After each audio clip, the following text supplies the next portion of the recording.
직원을 뽑고 운영하는 게 이렇게 어려울 줄 몰랐다. 사람을 고용해 본 사람이라면 한 번쯤 이런 생각을 해봤을 겁니다. 열정을 보고 뽑았더니 실력이 부족하고, 실력을 보고 뽑았더니 오래 못 버티고 떠나고, 성실한 사람을 뽑았더니 복지부터 먼저 챙긴다. 이쯤 되면 이런 생각이 듭니다. 그냥 내가 다 하는 게 낫지 않을까. 그런데 더 큰 문제는 따로 있습니다. 바로 좋은 인재를 뽑으면 회사가 잘 될 거다라는 착각입니다. 어떤 사람을 뽑든 어떤 조건을 주든 결국 뽑고 나면 후회하게 되는 이유, 오늘 그 숨겨진 법칙을 이야기해 보겠습니다. 첫 번째, 능력 있는 직원은 결국 나간다. 직원을 채용할 때 우리는 이런 기대를 합니다. 이 사람만 잘 뽑으면 회사가 탄탄해질 거야. 그런데 현실은 다릅니다. 가장 능력 있는 직원이 가장 먼저 회사를 떠납니다. 왜 그럴까요? 첫 번째 이유, 인간은 틀 안에 갇히길 원하지 않는다. 철학자 니체는 초인, 개념을 통해 강한 자는 스스로 한계를 부수며 앞으로 나아간다고 했습니다. 진짜 능력 있는 직원일수록 남이 짜놓은 틀 안에서 오래 머물지 않습니다. 두 번째 이유, 내적 동기를 가진 사람은 결국 떠난다. 심리학자 에드워드 대시와 리처드 라이언은 자기결정 이론에서 인간의 동기를 두 가지로 나눴습니다. 외적 동기, 돈, 직급, 보상. 내적 동기, 성장, 창조성, 자율성. 진짜 유능한 직원은 돈이 아니라 스스로 결정할 수 있는 환경을 원합니다. 그래서 일정 수준 이상의 경험을 쌓으면 창업을 하거나 더 자유로운 기회를 찾아 떠나는 거죠. 역사적 사례, 실리콘밸리에서 유능한 사람이 떠나는 이유, 구글, 애플, 페이스북 같은 빅테크 기업에서도 최고의 인재들이 회사를 떠나 스타트업을 창업하는 경우가 많습니다. 페이팔의 핵심 멤버들이 회사를 떠난 후 테슬라, 유튜브, 링크드인 같은 회사를 만든 것은 우연이 아닙니다. 능력 있는 사람들은 결국 자신이 주도할 수 있는 새로운 길을 개척하려 합니다. 해결책, 유능한 직원이 떠나는 것을 막을 수 있을까? 방법 1. 떠날 수밖에 없다는 걸 인정하고 대비하라. 떠나는 걸 막을 순 없지만 떠난 후에도 강력한 네트워크를 유지하는 게 중요합니다. 페이팔의 공동 창업자들은 회사를 떠난 뒤에도 서로 투자하고 협업하며 거대한 페이팔 마피아를 형성했습니다. 방법 2. 떠나고 싶지 않은 환경을 만들어라. 유능한 직원이 단순한 월급쟁이가 아니라 회사를 함께 성장시키는 파트너라고 느끼게 만들어야 합니다. 스톡 옵션, 장기적 성장 기회, 독립적인 프로젝트 운영 등으로 자율성을 높이는 구조를 만들어야 합니다. 유능한 직원은 떠나지만 중요한 건 떠난 후다. 능력 있는 직원이 회사를 떠나는 건 막을 수 없습니다. 하지만 그들과의 관계를 유지하고 그들이 회사를 더 큰 네트워크로 확장시킬 수 있도록 만드는 게 진짜 전략입니다. 회사의 성장은 단순히 사람을 오래 붙잡는 것이 아니라 떠난 후에도 강한 연결고리를 유지하는 것에서 시작됩니다. 두 번째, 아무리 잘 뽑아도 80%는 무능하고 20%가 회사를 캐리한다. 회사를 운영해 본 사람이라면 이런 경험이 한두 번쯤은 있을 겁니다. 분명히 뽑을 때는 괜찮아 보였는데 왜 일하는 사람은 항상 소수일까? 능력 있고 성실한 직원들은 바쁘게 돌아가는데 나머지는 그냥 시간만 때우는 것 같아. 이게 단순한 기분 탓일까요? 아닙니다. 이 현상은 전 세계 대부분의 조직에서 반복적으로 나타나는 법칙입니다. 파레토 법칙, 20%가 80%의 결과를 만든다. 경제학자 빌 프레도 파레토는 80대 20 법칙, 파레토 법칙을 발견했습니다. 이는 어떤 조직이든 상위 20%가 전체 성과의 80%를 만들어낸다는 원리입니다. 예를 들면 기업의 상위 20%, 고객이 매출의 80%를 차지한다. 20%의 직원이 회사의 핵심 업무를 담당한다. 상위 20%의 선수가 팀 승리의 대부분을 책임진다. 이 법칙은 조직 운영에서도 똑같이 적용됩니다. 회사의 20%가 핵심적인 역할을 맡고 있고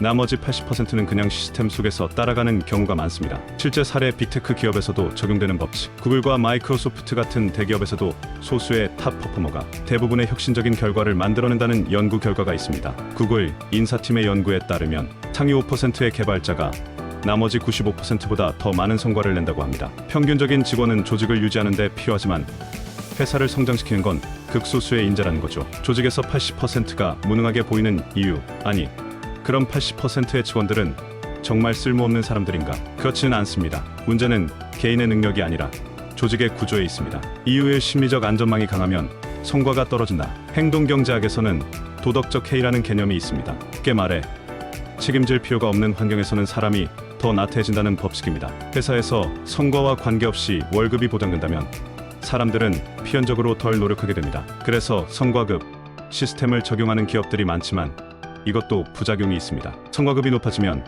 경쟁이 심해지고 조직 문화가 망가질 위험이 있기 때문이죠. 이유의 업무 분배의 비효율성. 어떤 조직이든 일 잘하는 사람에게 일이 몰리는 현상이 발생합니다. 이걸 심리학에서는 책임 전가 효과라고 합니다. 즉, 성실하고 능력 있는 사람일수록 더 많은 일을 떠맡게 되고, 반대로 무능한 직원일수록 일을 피할 구실을 만든다는 것이죠. 그 결과 일을 하는 사람과 하지 않는 사람 간의 차이가 점점 커지는 구조가 만들어집니다. 해결책 80%의 무능을 최소화하는 방법. 그렇다면 이 80%를 덜 무능하게 만들 방법은 없을까요? 방법 1. 역할 중심이 아닌 성과 중심으로 운영하라. 대부분의 회사는 이 사람이 해야 할 역할을 기준으로 업무를 배분합니다. 하지만 실리콘밸리의 스타트업들은 이 사람이 낼 수 있는 성과를 기준으로 배분하죠. 즉, 누가 해야 하는가 보다 어떤 성과를 낼 것인가가 더 중요합니다. 방법 2. 최소한의 기준을 설정하라. 강한 인센티브 시스템이 필요합니다. 단, 성과급을 단순히 돈으로만 해결하는 게 아니라 기여도에 따라 승진과 보상을 확실히 차별화하는 구조를 만들어야 합니다.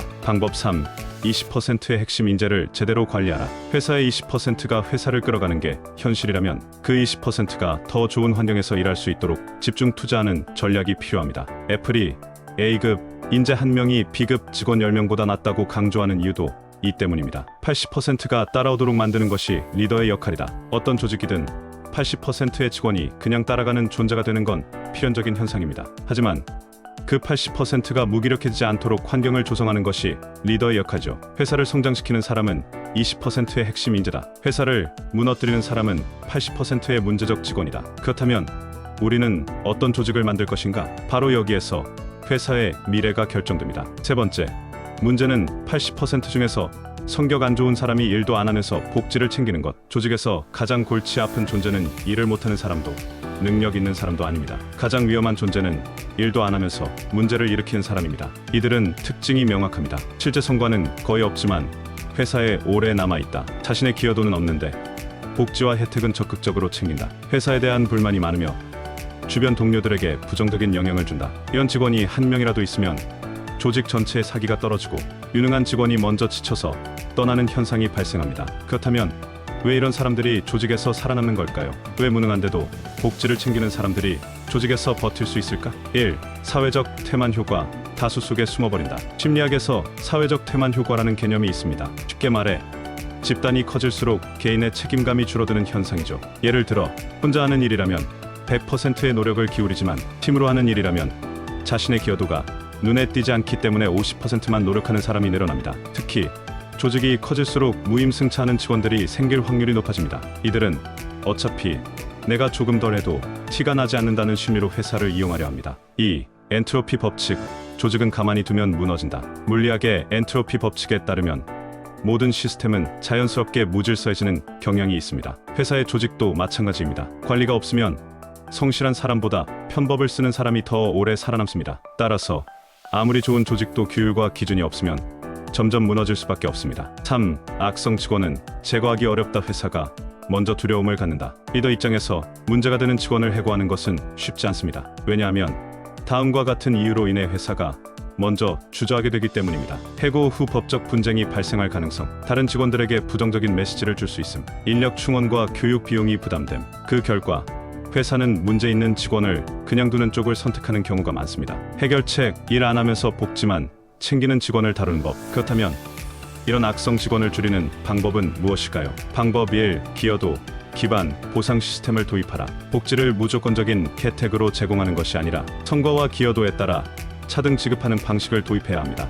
예를 들어 성과를 내는 직원은 더 많은 혜택을 받을 수 있도록 하고, 단순히 오래 다녔다는 이유로 복지를 받는 구조를 없애야 합니다. 실리콘밸리 기업들은 성과급과 스톡옵션을 적극 활용하는 이유가 여기에 있습니다. 방법 2. 조직 내 부정적인 영향력을 줄여라. 악성 직원이 가장 위험한 이유는 본인 혼자 게으른 게 아니라 다른 직원들의 태도까지 망친다는 것입니다. 따라서 공식적으로 조직 문화와 규율을 강조하는 방식이 필요합니다. 예를 들어 넷플릭스는 우리는 가족이 아니라 스포츠팀이다라는 원칙을 가지고 있습니다. 즉, 실력이 없거나 조직에 부정적인 영향을 주는 직원은 과감히 정리한다는 뜻이죠. 방법 3. 저성과자 관리 시스템을 구축하라. 문제 직원들을 한 번에 자르는 것이 아니라 점진적으로 개선할 기회를 주면서 일정 기준 이하의 경우 자연스럽게 퇴출할 수 있도록 설계해야 합니다. 예를 들어 1차 경고 성과 피드백과 개선 목표 설정, 2차 경고 추가적인 개선 조치 및 교육 기회 제공, 최종 단계 성과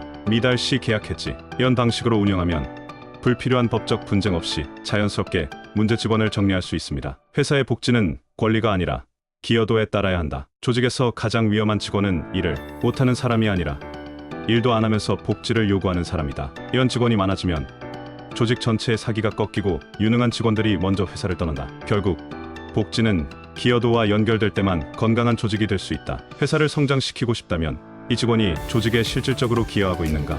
이 질문을 끊임없이 던져야 합니다. 그렇지 않으면 결국 일하는 소수만 지쳐서 나가고 무능한 다수가 조직을 차지하는 결과를 맞이하게 될 것입니다. 네 번째, 결국 사람은 자신의 가치만큼 급여를 받는다. 나는 열심히 일하는데 왜 월급이 그대로일까? 저 사람은 나보다 덜 노력하는 것 같은데 왜 더 많이 벌까? 회사는 왜 능력 있는 직원을 제대로 대우하지 않는 걸까? 이런 생각을 해본 적이 있습니까? 많은 사람들이 자신의 급여를 두고 운이 나빠서 상사가 나를 몰라줘서 회사가 짜서라고 생각합니다. 하지만 냉정하게 말하면 대부분의 경우 사람은 자신의 시장 가치만큼만 돈을 법니다. 이건 불공평한 게 아닙니다. 오히려 시장의 원칙이 그대로 작용하는 자연스러운 현상일 뿐입니다. 왜 사람은 자신의 가치만큼 급여를 받을 수밖에 없을까? 1. 희소성의 법칙. 가치 있는 사람일수록 더 많이 번다. 경제학에서 가장 기본적인 원칙이 있습니다. 바로 희소성의 법칙입니다. 쉽게 말해 많이 존재하는 것은 싸고 희귀한 것은 비쌉니다. 예를 들어 단순 반복 업무를 하는 사람은 많습니다. 그래서 급여도 낮습니다. 반면 AI 개발자처럼 희소한 기술을 가진 사람은 수요가 많고 공급이 적기 때문에 훨씬 높은 급여를 받습니다. 즉, 본인의 기술, 경험, 역량이 희소할수록 더 높은 급여를 받을 가능성이 높아지는 것입니다. 이 생산성의 법칙, 급여는 노력이 아니라 결과로 결정된다. 많은 사람들이 착각하는 게 있습니다. 나는 누구보다 열심히 일하는데 왜 월급이 안 오를까? 현실은 간단합니다. 시장은 노력이 아니라 결과에 돈을 지불합니다. 노력은 개인의 선택이지만 결과는 시장의 평가입니다. 예를 들어 하루 10시간씩 일하는데도 회사 수익에 기여하는 게 없으면 급여가 오르지 않습니다. 반대로 3시간만 일해도 엄청난 성과를 내는 사람이라면 높은 급여를 받을 수밖에 없습니다. 3. 외부 평가의 법칙. 본인이 아니라 시장이 결정한다. 급여는 본인이 정하는 게 아닙니다. 시장이 본인의 가치를 평가하는 것입니다. 본인이 스스로 나는 더 받을 자격이 있어 라고 생각해도 시장이 그렇게 평가하지 않으면 급여는 절대 오르지 않습니다. 그래서 진짜 중요한 건 내가 원하는 급여가 아니라 시장이 나를 어떻게 평가하는가입니다. 예외는 없는가? 정말 모든 사람이 자신의 가치만큼만 돈을 벌까? 물론 예외도 있습니다. 예운이 작용하는 경우 어떤 사람은 똑같은 능력을 가지고도 더 좋은 회사를 다녀서 높은 급여를 받을 수 있습니다. 하지만 운은 오래가지 않습니다. 능력이 없다면 결국 도태됩니다. 이 일시적으로 부당한 평가를 받는 경우 어떤 사람은 자신이 가진 역량보다 낮은 급여를 받을 수도 있습니다. 하지만 자신의 가치를 증명하면 결국 시장은 제대로 평가하게 됩니다. 즉, 정당한 가치를 인정받지 못한다고 느껴진다면 나를 더 높게 평가해줄 곳으로 이동하면 됩니다. 해결책, 자신의 급여를 올리는 방법. 현실적인 실행 플랜. 방법 1. 희소한 인재가 되라. 누구나 할 수 있는 일을 하면 누구나 받을 수 있는 급여를 받는다. 반면 나만이 할 수 있는 일이 있다면 시장은 당신에게 높은 급여를 지불할 것이다. 방법 2. 결과 중심 사고를 가져라. 시장은 노력에 돈을 주지 않는다. 노력이 아니라 결과를 만들어내는 사람이 되어야 한다. 방법 3.